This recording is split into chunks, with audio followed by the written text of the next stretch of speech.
what I really wanted to start with is knowing that, and it was an article that was recently published on the Harvard Review, Business Review, saying that according to MIT, 95% of organizations that invested in AI are not seeing the return of investment.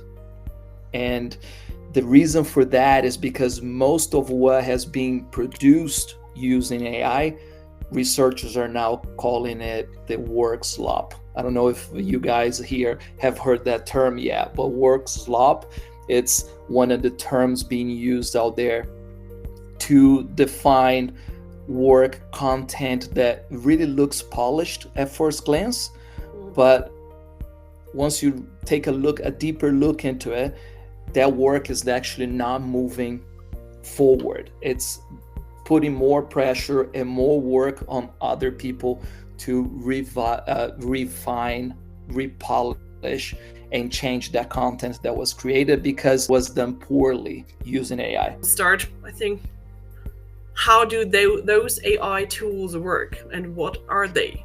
I like to go to the basics first. I like to break down, and then maybe we bring everyone to a middle ground, so to speak, as we move forward. So we take care of the basics first. Important to understand what is ChatGPT, and we're talking about ChatGPT because it's the most commonly used one. The important thing to understand as we go again from ground up is what is a chatbot, what is LLM, the large language model. It's not, first of all, it's not a search engine. A lot of people are using ChatGPT, for example, asking questions and running away with results, especially when it comes to hard numbers or facts. Careful there. ChatGPT doesn't know everything. It predicts.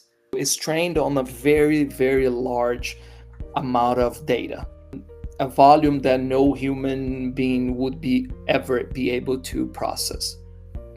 But it predicts the next word because of the amount of data that it has been trained on. And it does generate either outdated or wrong answers. It can help you on the groundwork. It can help you creating a draft, summarizing, looking at, brainstorming is a great practice there. If you go back and forth with the AI, telling the AI to ask you questions about a topic that you're working on. So it can help you go from a blank page to a final product a lot faster than you would do on your own, but it still needs your judgment. Your expertise needs to be there. And I like to say, because it's a lot of talk about, AI will replace everyone. I can't look into the future that far, but what I can tell is that in the professional service firms, I don't see AI replacing us. I see us, the only case would be us being replaced by people that can use AI better than us, because our expertise is paramount. Claude is another tool that people usually ask, so what is the difference, right?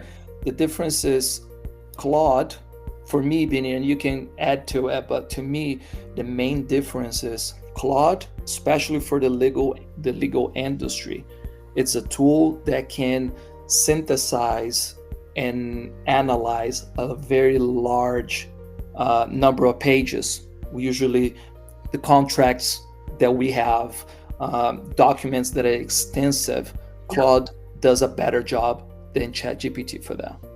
Yeah, when it comes to deep analysis and complex, large transcriptions, proposals, something like that, Claude is way better. What do you need? Do you need something for business development, for drafting things, for brainstorming? Then we would definitely recommend ChatGPT, because Claude itself says that it's more into those deep analysis and summarizing, structuring parts, and for easy, short questions, it's not as good as other tools. Also, sometimes, especially in the legal industry, Claude can have a better tone, a better language on the results. They're more accurate to the language lawyers would use in those reports, briefings, and Yeah. documents like that. So that's one thing, a nuance that we need to be careful. It depends what you need it for. What is it good for? What can we use, AI, ChatGPT, chatbots that can help us?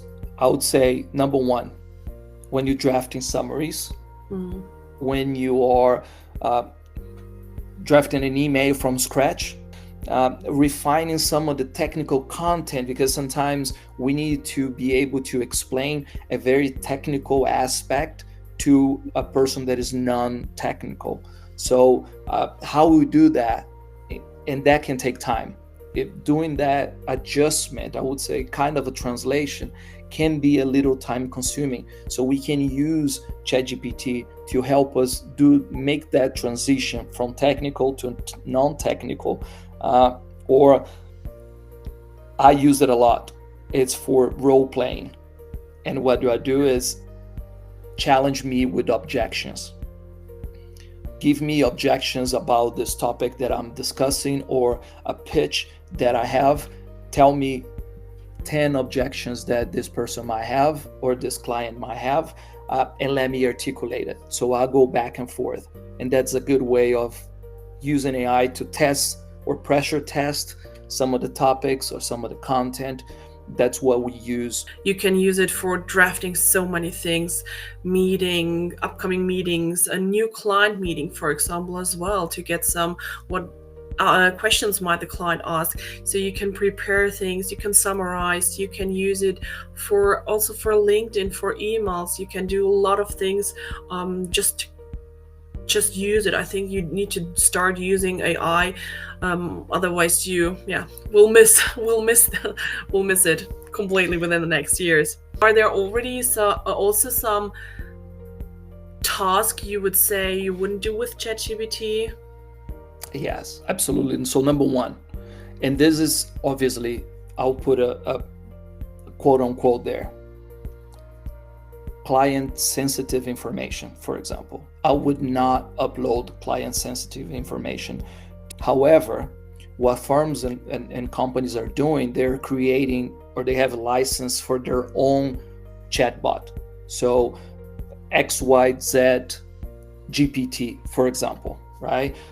So that creates a safer environment. If you're not using those internal GPTs, internal systems, I would not put any sensitive information there. I would not rely on factual accuracy when it comes to ChatGPT. That's a big one. Research.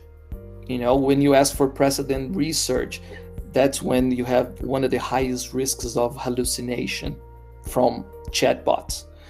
And assuming that the chatbot will understand live market context. That's important because the information there is not updated as often as a research tool will have. So it might be some outdated information that is picking up from.